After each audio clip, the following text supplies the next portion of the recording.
The X Zone Radio Show is heard on radio broadcast affiliates worldwide, including AM 580 CFRA in Ottawa, Ontario, Canada.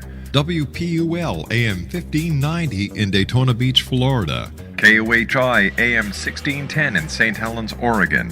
KHRO AM 1150 in El Paso, Texas. And for more information on becoming a professional broadcast affiliate of the X Zone Radio Show, visit www.xzbn.net or call toll-free worldwide 1-800-610-7035.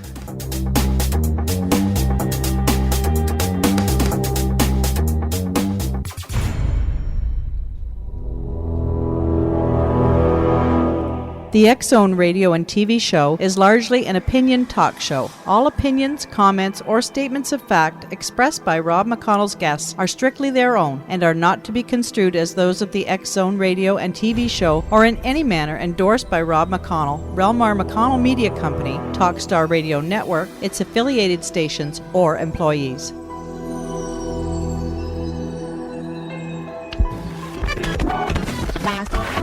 All Hit Radio.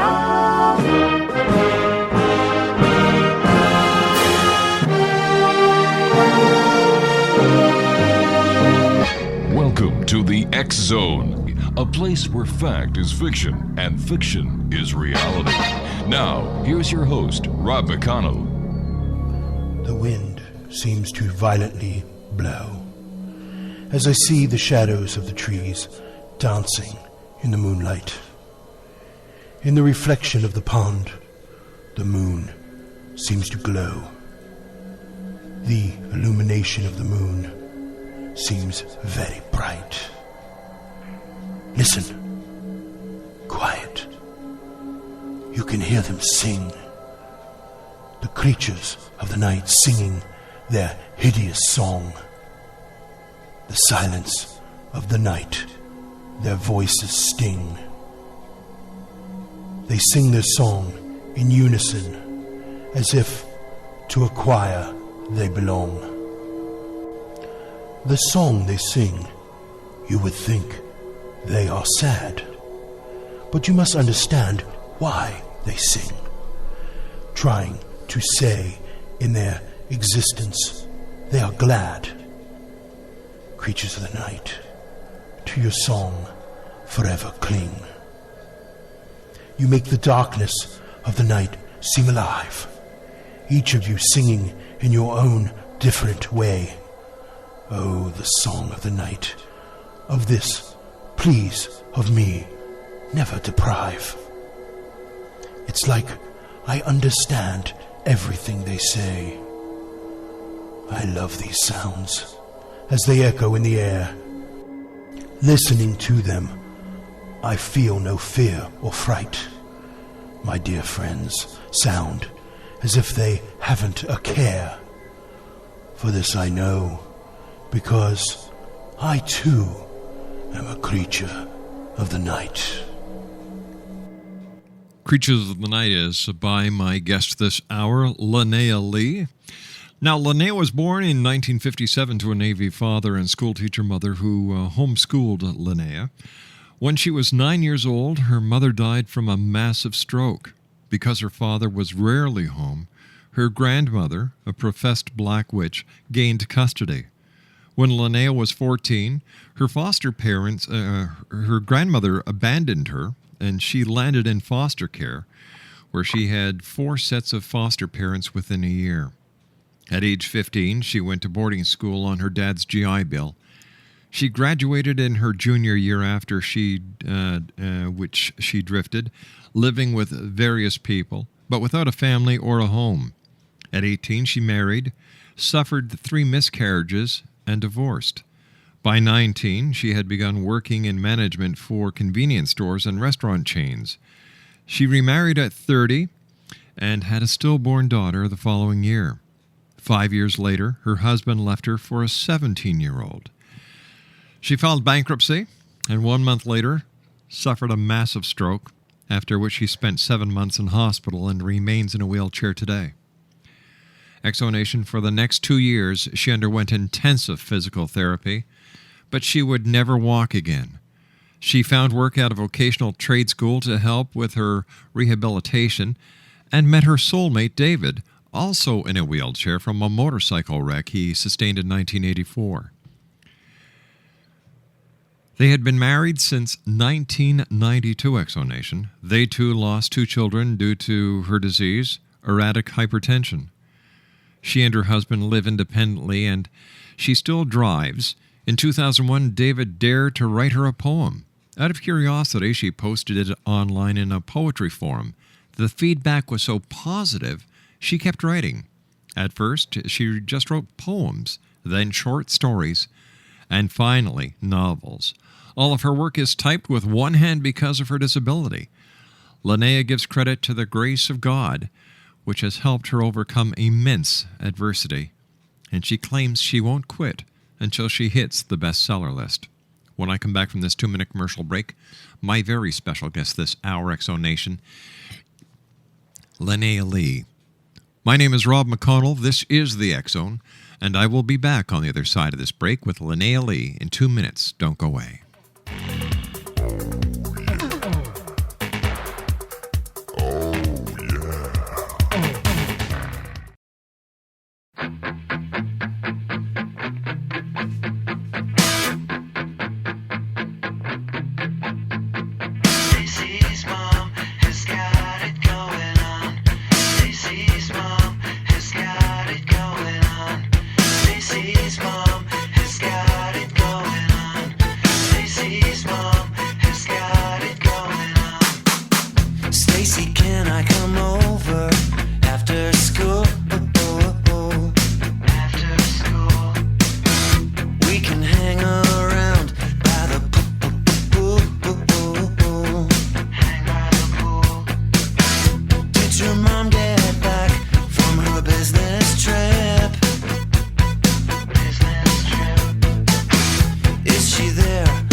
Exonation, Lanaia Lee is my special guest, and her website is www.lanaiaslayer.com. And Lanaia Lee, welcome to the X-Zone.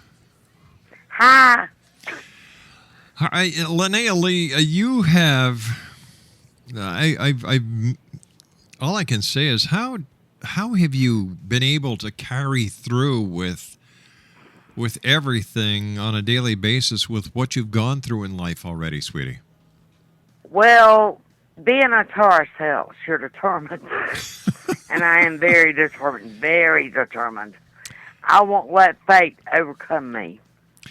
Good for you. You know, I go with what I got. Life goes on. I have to. Tell me a little bit about your writing, your poetry. Where do you find the inspiration for your poetry, first of all? Let's talk about your poems. Okay, everywhere I look, everything I see, everything I smell, I get different ideas from everywhere. I mean, you know, like the guy that records my poetry. Mm-hmm. He'll come up with an idea. He'll want me to write him a poem. I can have him ready in 20 minutes. My goodness. I'm fast. But you're also good. I write, my secret is I write my last line first. And that way I can build the rest of the poetry on the last line. Hmm. I do everything. I write the last line first in everything I do, even my novels.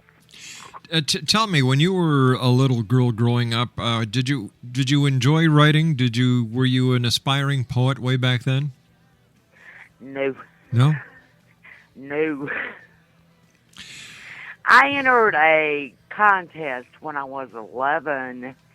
There was a show that used to be on TV late night Saturday night called Shop Theater, and they wanted you to write this letter of the undead, and you know, I used a brown paper bag, I burned around the edges to make it look old. Then I used red ink to write the letter, and I won. Good for you. And I didn't recognize it. I didn't recognize the talent at that time. I understand that there are some problems with somebody plagiarizing a lot of your work. Absolutely. Can you give us some background on this? Sure, when I first started writing the series of Atlantis, which contains 5 books, I was more or less, I guess you could say, blinded by flattery.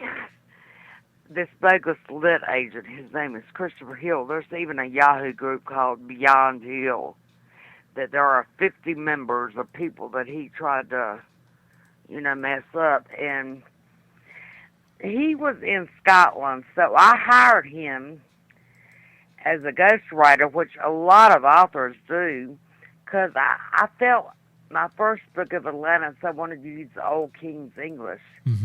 And he was from Scotland, and I figured who better to help me than him.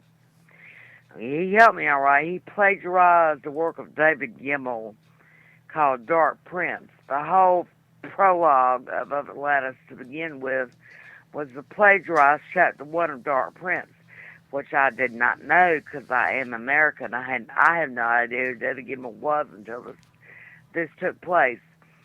And because of what he did, I self-published up until about 1 month ago. And now I have my own independent publisher. I am no longer self-published. Excellent. Congratulations. It took a while, but I got there. Told you I'm determined. That's because you're a Taurus, just like I am. Absolutely. You are. We'll get along good then. Yes, we will. My publisher's a Taurus, too. So we get along good. I understand that that you also have written a few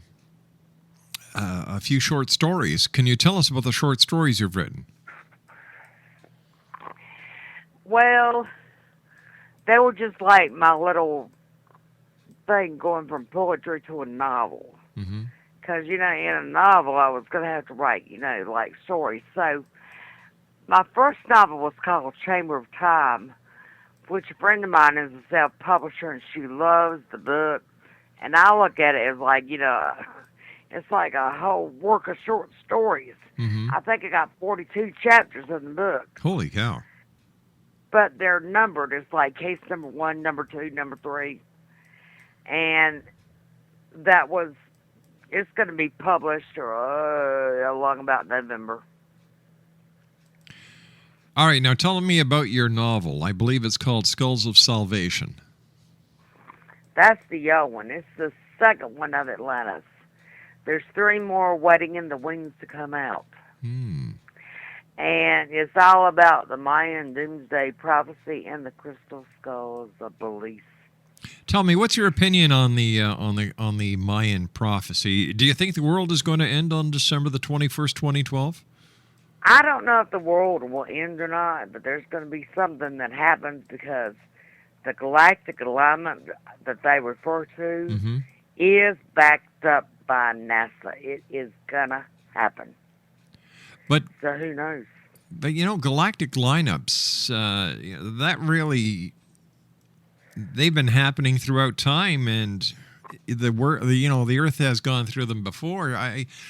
I understand that this is backed by NASA, but I don't know why people are always putting a doomsday spin on things. Any ideas why? Well, the big thing of it is the Mayan calendar ends, and the Mayan calendar comes in increments of 5,125 years. So according to the Mayan, the world has been destroyed 4 previous times.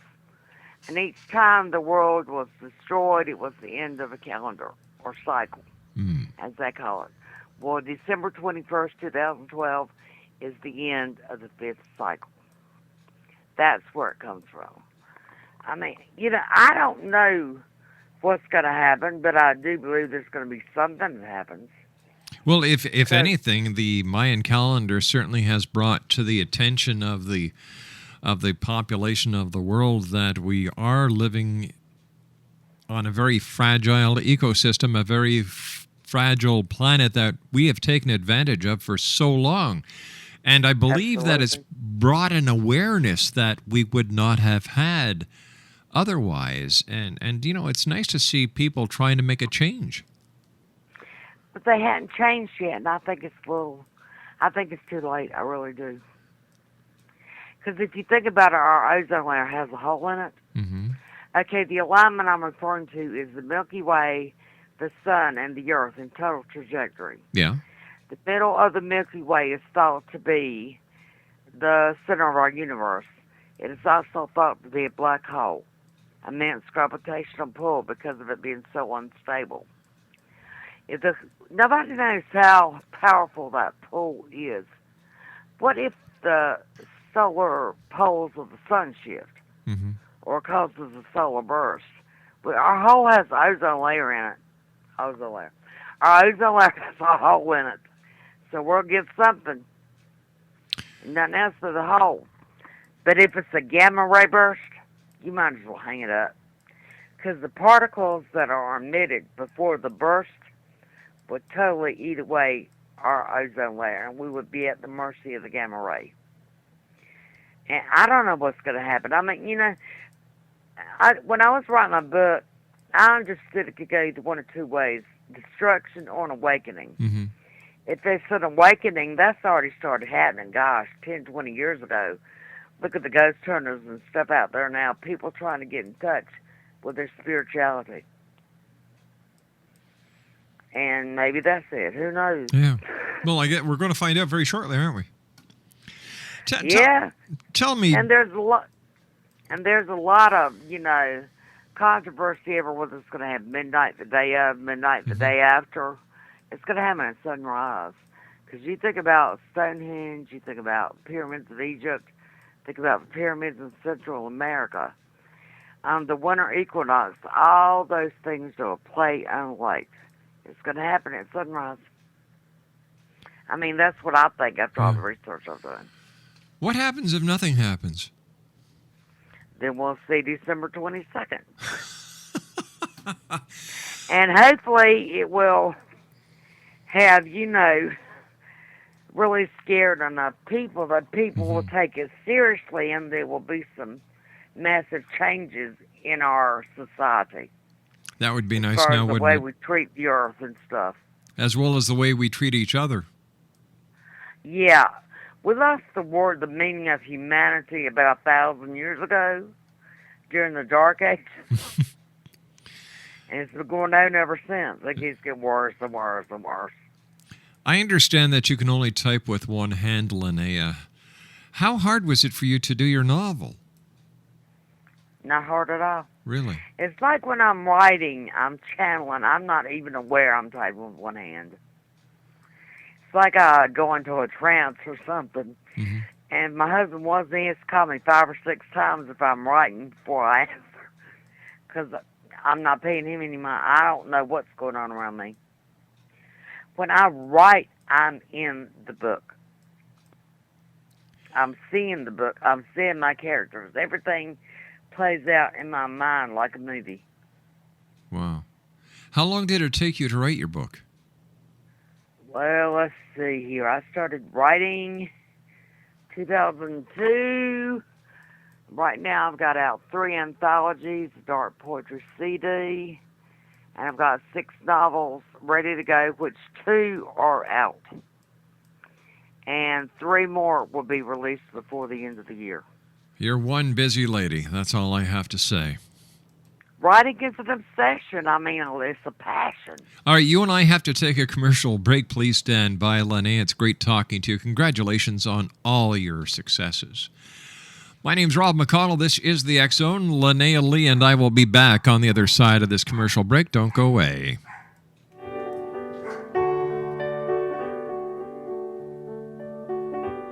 Something in your eyes makes me want to lose myself.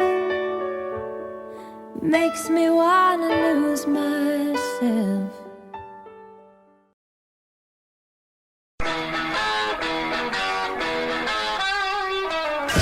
You're listening to the X Zone Radio Show, live and around the world on the Talkstar Radio Network. X-Zone Broadcast Network, UK High Definition Radio, Euro High Definition Radio, and Star Cable. Our toll-free telephone number worldwide is 1-800-610-7035. Our email address, xzone@xzoneradiotv.com. On MSN Messenger, xzoneradiotv@hotmail.com, And our website, www.xzoneradiotv.com.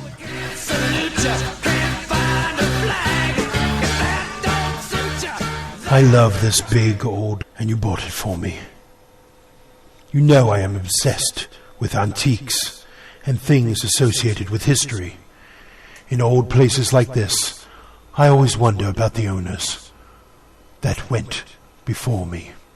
Oh, the things I wonder about, that only history and the imprinted walls, they and only they alone hold the key. Gargoyles all around this place. I bet previous owners thought these things would protect them. The Gothic style of this place can certainly give one chills. Everything is so intact, just like a skirt and its hem. To look at this place, one knows things here might scare them, and they might not understand the things they feel. The first night in this place, a storm outside, naturally the electricity goes out, leaving us to use candles and walk around in the candle's very dim light. In this dim light, it can cause one to question what they see, making one full of doubt. You have to take time to think about everything within one's sight. Now, in the dimness, we start hitting things that no explanation can explain. Above us, it's like we hear someone walking. They sound like the person would be very heavy. Besides the unexplainable footsteps, we can hear the torrents of rain. I go upstairs, trying to find the source of the footsteps, but there is nothing I can see. Then we start to hear what sounds like a child as it cries. Is this really happening? There is a reason causing this to occur. We take it upon ourselves to try to follow the sounds of the child that cries. Following the sounds, we end up outside, taking us to a shallow grave. It's like we're being pulled here, and from here we cannot deter. Right off the back porch, in the pouring rain, we stand and you start to dig at the shallow grave. The more you dig, the louder the child seems to cry. You stop for a moment, but I ask you to continue. In this we must remain brave. Then we see bones, human bones, and those of a child. One that led us here. Then, wanting us to know, here is the shallow, cold hole. The poor child must have taken their last breath, as here they had to die. Lanaia Lee is our special guest. Lanaia, what is the story behind A Child's Cry? Just, I think it was off the urban legends off TV. I get, different ideas from different sources. I've got about 2,000 poems put back that I haven't used. I can't keep up with all of them. Wow. Tell me, Lanaia, what is your take on the way that people are now looking at the paranormal for answers to life? I think it's neat because I am the world's worst for conspiracy theories. Even I'm quite an amateur ancient historian too, and I don't believe we have been told everything about our history. I don't believe it. Because I mean, all you got to do is open your eyes and look around. I mean, the Great Wall of China, the pyramids on the Giza Plateau, the mountains in Ireland, Stonehenge. You are not going to tell me primitive man did that by themselves. They couldn't have. There's no way. And yet there's historical records showing that the Wall of China, the Great Wall of China, was actually built by the Chinese. That's historically proven. But what about Atlantis? Do you think that Atlantis was real? Absolutely, no doubt in my mind. It's real. It was a real place. My mom, being a teacher, she introduced me to Plato's Atlantis when I was 5. Mm-hmm. And I have always been obsessed. Well, when I pick a topic to write on, I like to write a topic I'm very passionate and obsessed about, so my passion can flow through to my novels. Mm-hmm. And that's what I did with of Atlantis. When I started writing, it was going to be one book. When I finished, it was 5. Son of a gun. Why do you think the information is being suppressed and that the true history is not being revealed? Power, for one thing.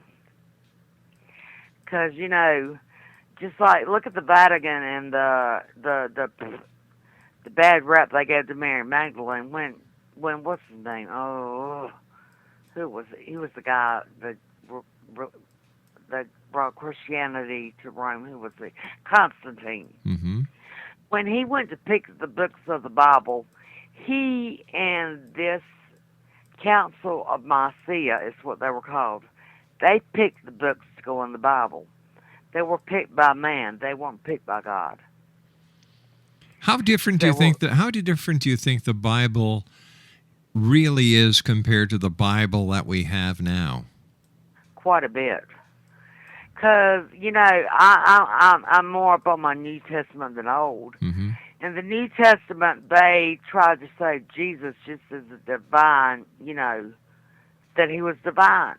But Jesus was half human. He was also a man.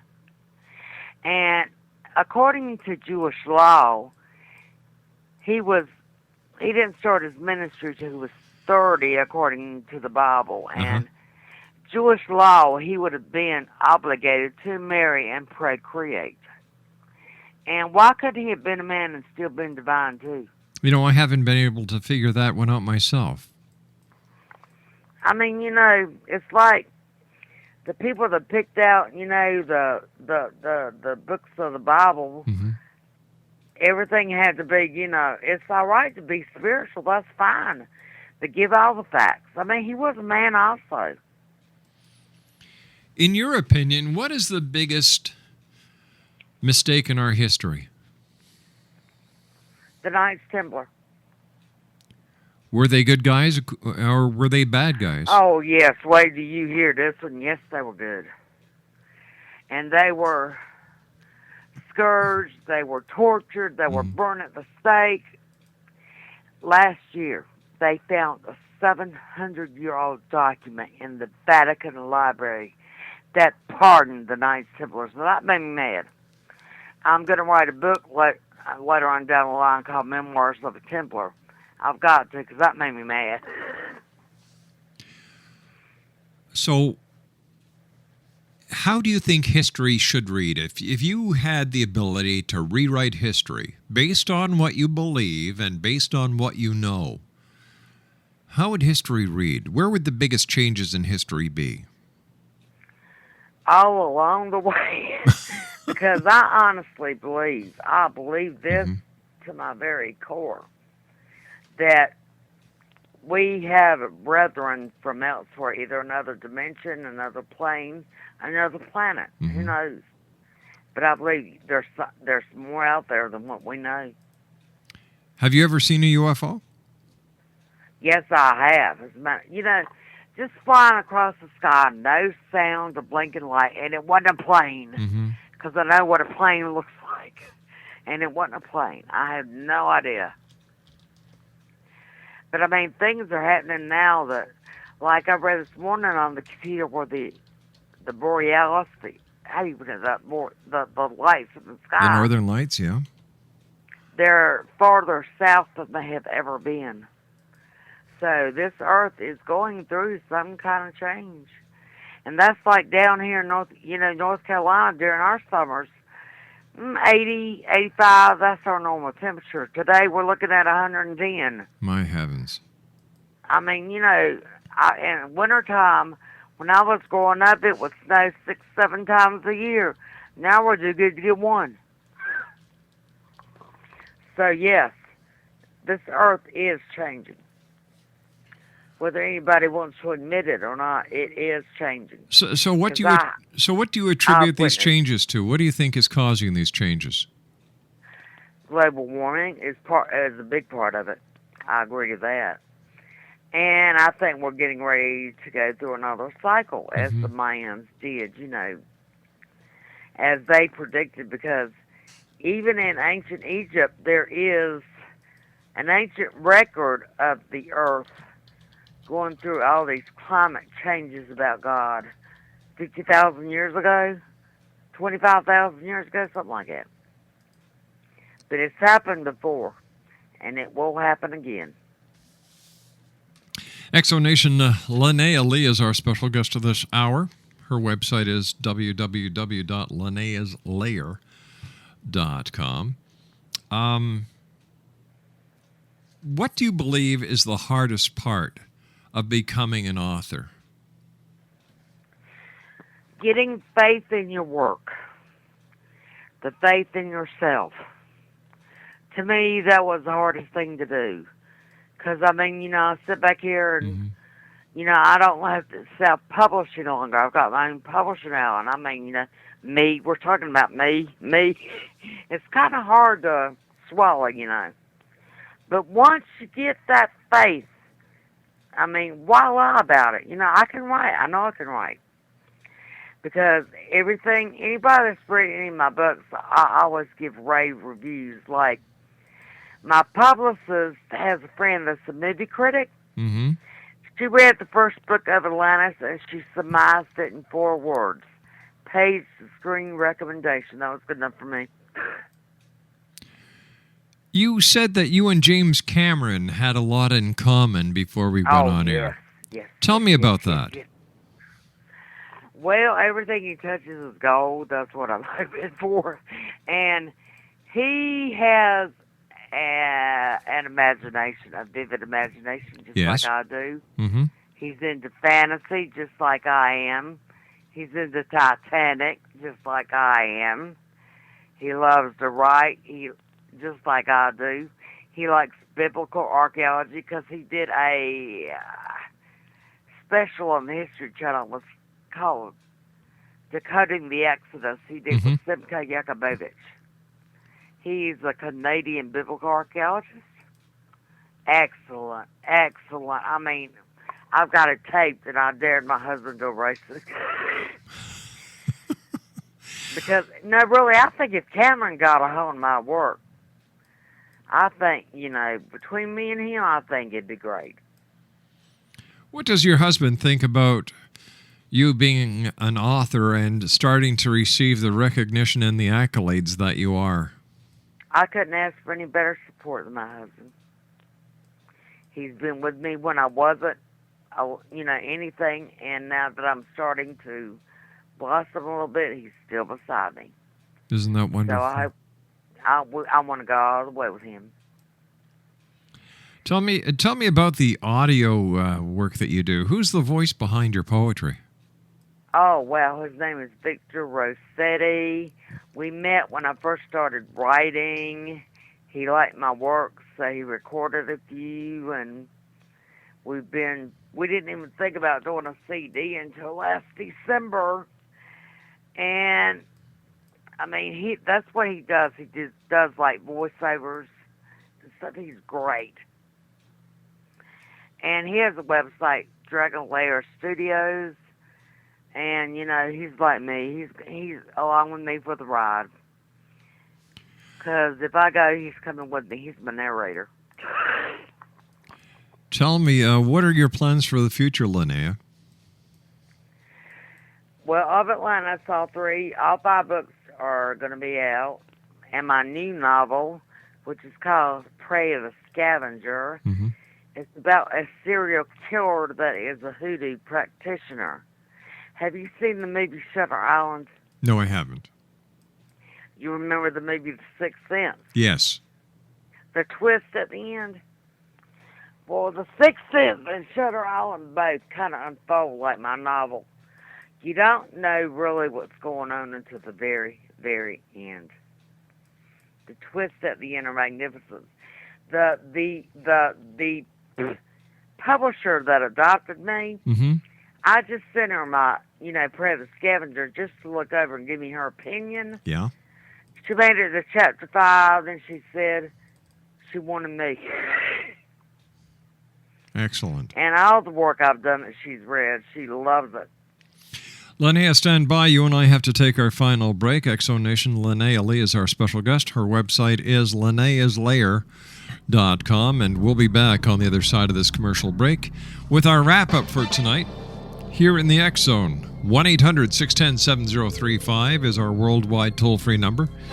My email address is xzone@xzoneradiotv.com. On MSN Messenger, xzoneradiotv@hotmail.com. And our website, www.xzoneradiotv.com. I'll be back on the other side of this commercial break as we continue from our studios in Hamilton, Ontario, Canada. My name's Rob McConnell. Don't go away.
Exonation, Lanaia Lee is my special guest this hour. Here's her website, www.lanaiaslayer.com. First of all, Lanaia, it's been a great pleasure having you on the show, my dear. I wish you much happiness, much success. But I would like to ask you, how has your health been lately? Well, for 16 years, up until last month, my blood pressure hadn't given me any problems. Mm-hmm. And then I got what was called hypertensive nosebleed. Yes. And I lost so much blood, they were ready to put me in the hospital and give me a transfusion. But we got it knocked. They had my blood pressure medicine. I'm all right now. So. You've been through so much in your life, God bless you. Just made me strong. You're an inspiration. That's what I hope to be, because when something bad happens, you've got one or two choices. I know this is awful, but you can wallow in self-pity, or you can pick up what pieces you got left and go on. And I choose the latter. Because if I'm going to be here, I'm going to have what I got, That's right. Listen, what would you like to share with the Exo Nation around the world? First off, James Cameron, have your ears on.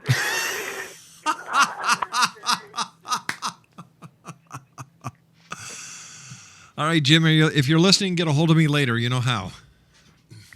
And everybody else, don't think crisis is the end, because it's not. Life goes on, unfortunately.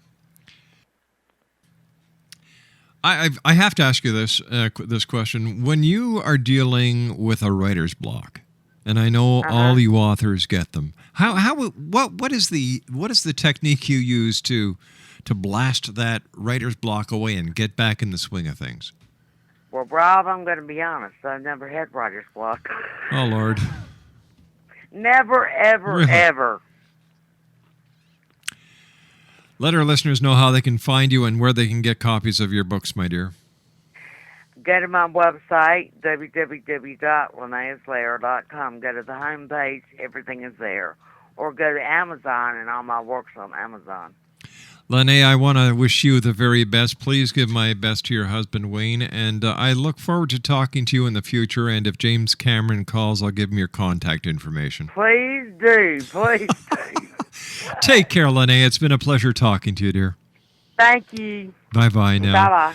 Lanaia Lee has been my guest this hour, Exo Nation. What a lady. What a fighter. God.